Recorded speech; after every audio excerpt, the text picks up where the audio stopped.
Welcome to the first Walden Bros podcast. So this is going to be a YouTube-only podcast, and we're still going to have our amateur theory podcast. It's still going to stick around. It's going to be the end of the year, once a year. But for the other 364 days, we figured we'd fill in the time with this. So this is something new we're trying. We're going to keep it loose, keep it experimental, figure out what works. But we're thinking we're going to do this once a week, where me and Adam talk about whatever it is we want to talk about. So we're going to have different topics, see what works, and hopefully that you guys like what we hear, and we have fun making these. So the first topic that we have is Adam. Me and you just got Switch 2. We did. I want to hear what are your thoughts on it. Right? Did it meet your expectations? Did it disappoint? How do you feel about the price? Right? All the hot topics. What do you think? So my perspective on it is that I need to give full disclosure that I consider myself a fan of Nintendo.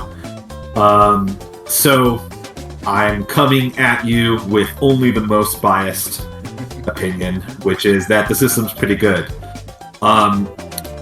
I think that in terms of like its interface and its feel, I understand it can do a couple of things the original Switch can't, and I'll talk a little bit about that in a second, but it really feels to me very much like the Switch. The Switch 2 is a very appropriate title for it. The menus and the systems felt like just the same. It feels similar in my hands, a little bigger. But ultimately, it isn't really the system that is important when it comes to Nintendo. Not important in the way that maybe the system is important for PlayStation. If that makes sense. That's a hot take. I feel like it's opposite. Fair enough.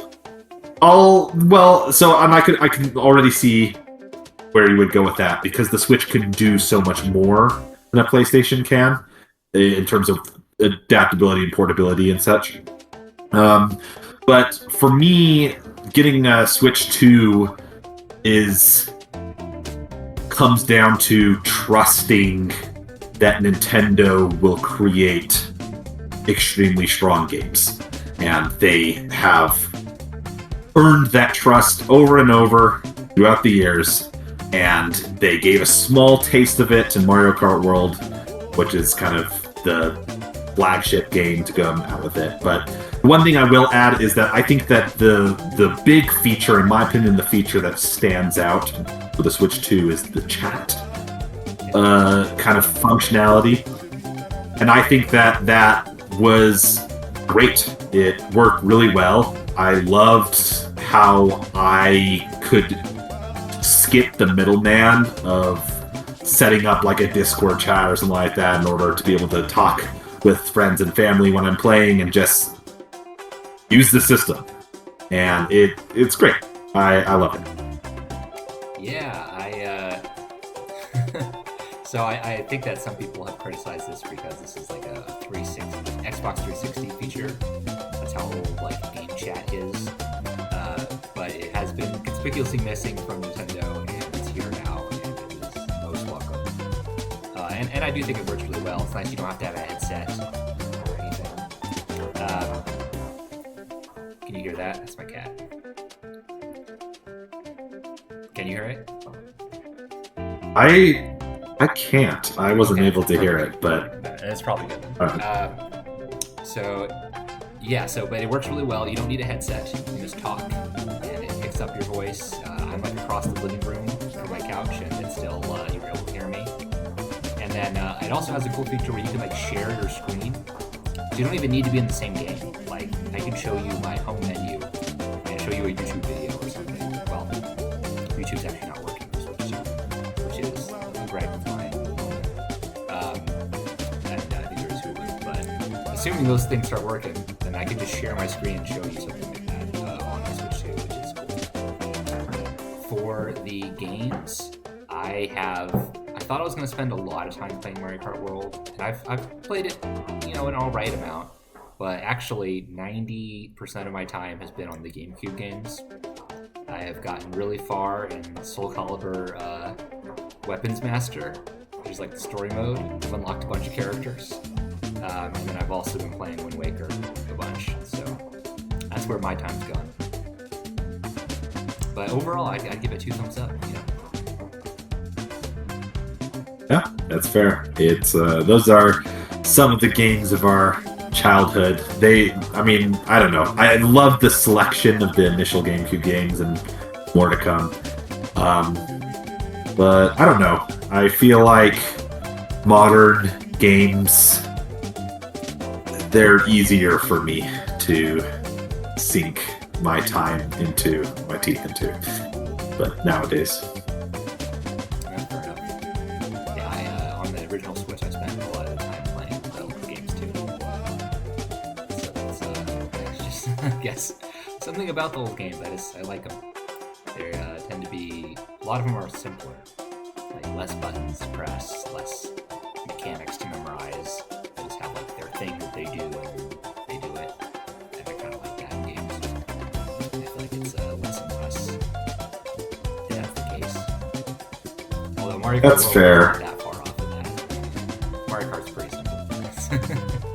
It's a pretty easy one. Yeah, I agree with you, and at the same time, I just can't help but feel like there's sometimes game design decisions in terms of the progression that feel dated from that time.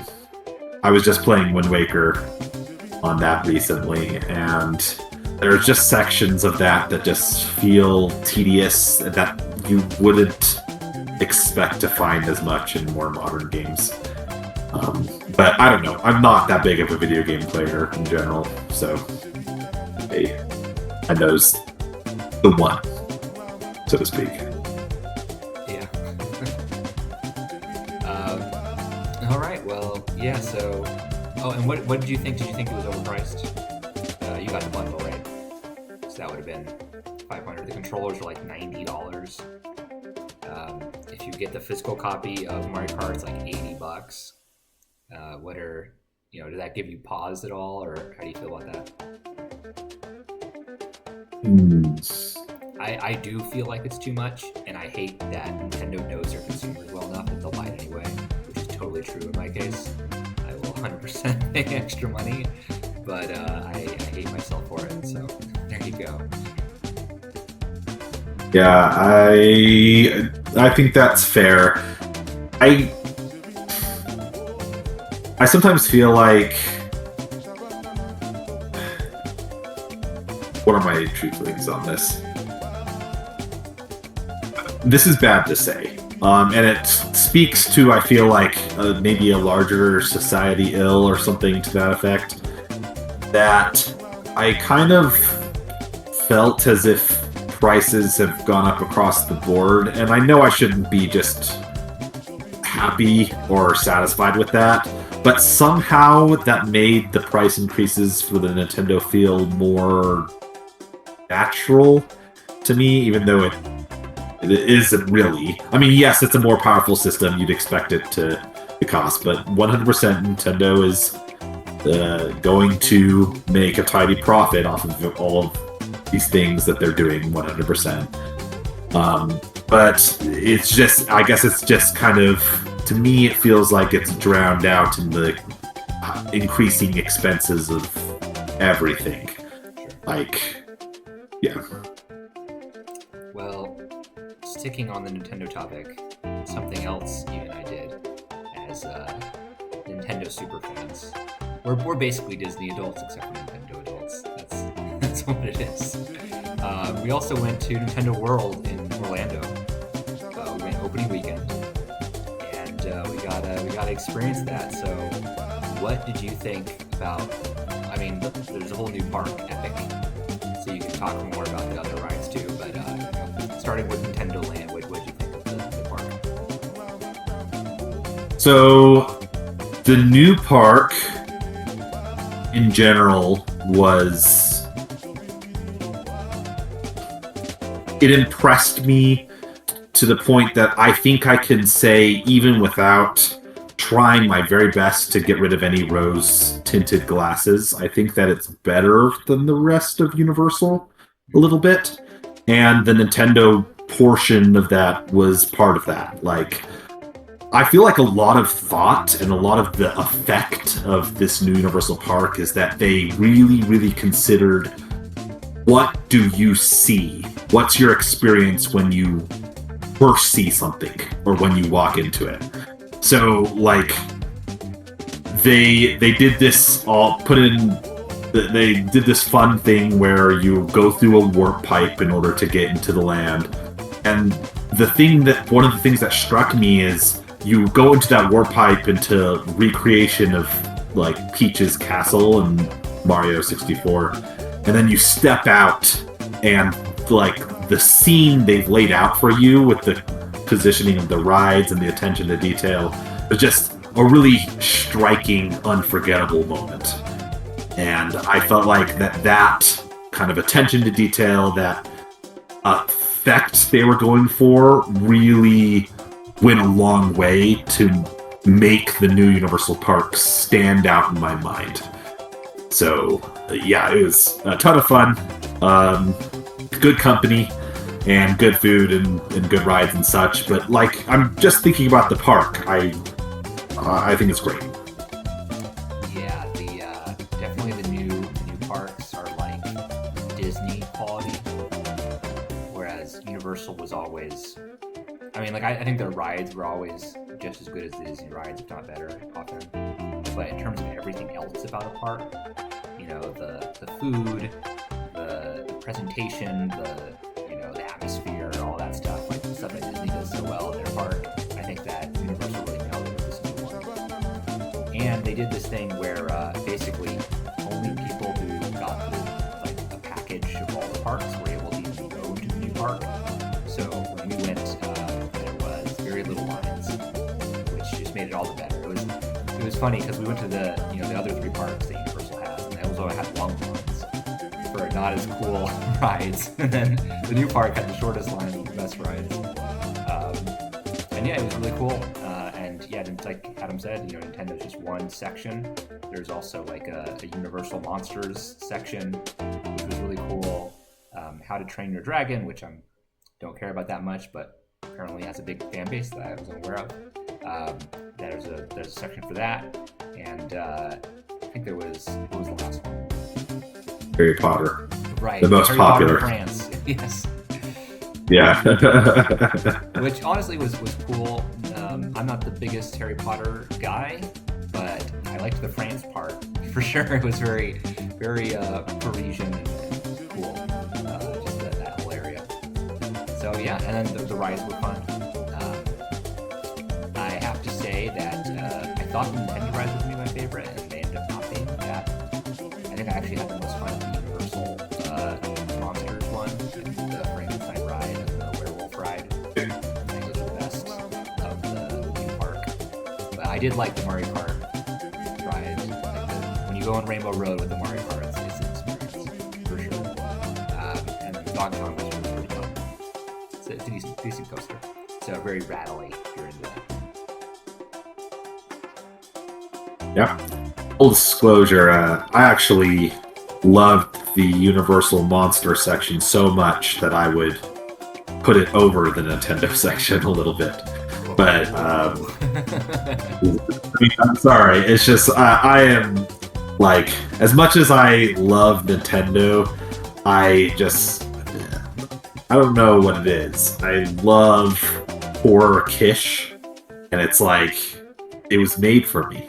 It was my portal, So I will say, as the last thing before we wrap this up, is that we went to the Toadstool Cafe, and that food was really, really good. It was like a solid restaurant that was very tasty, and loved all the Mario-themed food. I got the Full setting too. Salad, which looked like a piranha plant. They shaped the salad to make it look like that. It's pretty cool. Fire flower spaghetti. I recommend it. Spaghetti. But the last topic, like I said, we're going to keep these a little bit shorter than the main podcast. Last topic, we're going to get off of kind of video games and things. We're going to talk about current events. So this is there's been more recent things in the news. So this is a little bit old news by now, but I still wanted to talk about the Donald Trump Elon Musk breakup. Got pretty spicy, some tweets back and forth. Did that shock you, or were you surprised at all, or what did you think when that happened? So I'm not gonna go like, I've seen opinions online that were like, of course this was going to happen. It was bound to happen. And I don't know if I'd go so far as to say like I was expecting it. I was like, any day now, or something like that. But I would go so far as to say that no, it's not surprising. Yeah. The amount of vitriol that happened surprised me. The fact that they eventually stopped being friends because they're both narcissists is like, yeah, okay, that definitely would happen. But the fact that they just went nuclear, like they were best friends one day, like talking great about each other, and like 2 days later, like, Musk is accusing Trump of being on the Epstein files, which we all know is not exactly shocking. Maybe there's some MAGA guy out there. Did you see Alex Jones's response? No. When did he say? It was so funny. It was just short and simple, but it was like, I actually would have to pull up the exact wording, but he did exactly what you said, like just. Well, like he expressed utter shock and dismay, and like it was very funny. Yeah, and then now I think there's been some mention of deporting Musk back to South Africa. So they're not holding anything back. This is some real vitriol. So, and this is the thing that I think is kind of interesting about it, which is that I've often felt that, like, there is a pattern 100% of people being allies with Trump and then they get discarded, like thrown to the curb. Like, and think the fact that people Giuliani doing it and not realizing that is just insane to me. He fired but this is every the thing. person in his cabinet last time he was in office. And the amazing thing is the lengths people will go to. There's a really funny video of Marco Rubio. So Trump kind of tripped on the stairs, and then Rubio very obviously pretended to trip as well to make it seem like, oh, this is a shaky step or something. Like, that's not. It's so ridiculous. Just the babying of his emotions. I know, it's like slaverish, pathetic, like simpering, for the leader. But I think it would be just funny if right. The kind of the thing that I feel like I noticed from this exchange was that I felt like, and I know this is ridiculous because they both are absurd personalities, and they're always ridiculous, and they always come across as ridiculous to me at least. But what I feel like what has traditionally happened is there's a suck up to Trump, and then Trump inevitably discards them, and those people are trampled underfoot and forgotten and it's stuff, right? But I didn't feel like that happened. There's still time, for things to shift in terms of the way that things feel. But I didn't feel like that happened for Elon Musk in the same way. And that's just because Elon Musk throws around too much weight, if that makes sense. He's also a character himself. So most people, Trump is he'll do a thing he'll appoint somebody, then fire him. by this person. Who? I've never met this man. You know, they'll just like play this amnesia game. But you can't do that with Elon Musk. Like, obviously, you know who Elon Musk is. Everybody knows, so you have to address it a little more. And like it's well, and there's also more to the dynamic, which is that like all of Trump's biggest online fans, and those are often the voices that I feel like kind of rise to the surface. Maybe it's because I'm online, but a lot of Trump's online fans use Elon Musk's X social media platform. And then Elon Musk gets to just communicate his message as much as he wants on his own platform, right? So, like, there's no just stamping out what Elon says. He gets to say what he says, and it's still news, and it's like stuff like that. So, I don't know. Do you think this affects, like, how the administration is going to play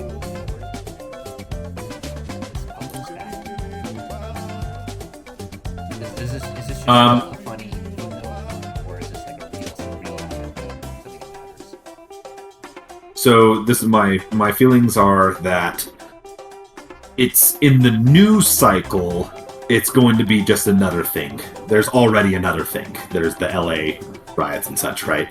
So, or I should say protests. Riots is one way of depicting. Framing it.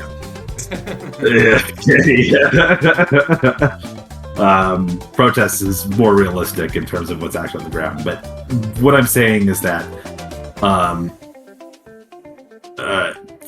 so as far as a news story, we've already moved on. But as far as whether there's behind the scenes implications, I think so.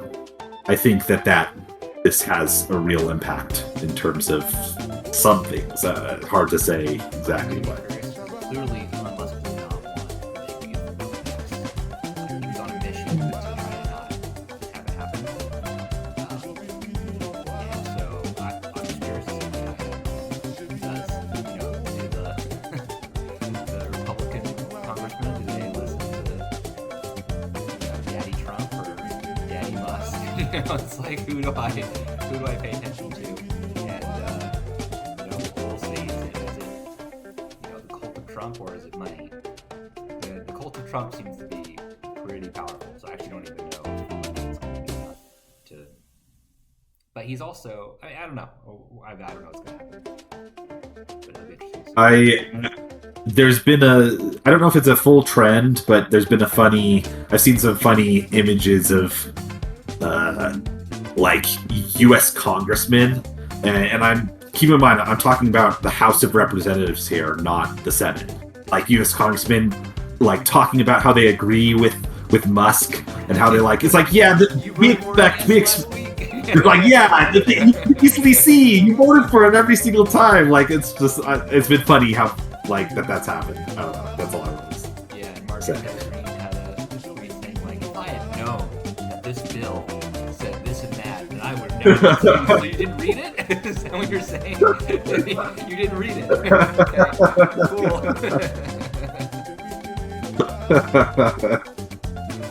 Yeah. But, all right, so we don't want to turn this too much into a rant, so we're gonna cap it there. Again, we're keeping this short and sweet. If you are got to the end, and we want to hear your feedback. What do you think about this? Is there topics that you'd like us to touch on? Anything that you feel like we could do differently to make it a more fun experience for you? This is the point of all this.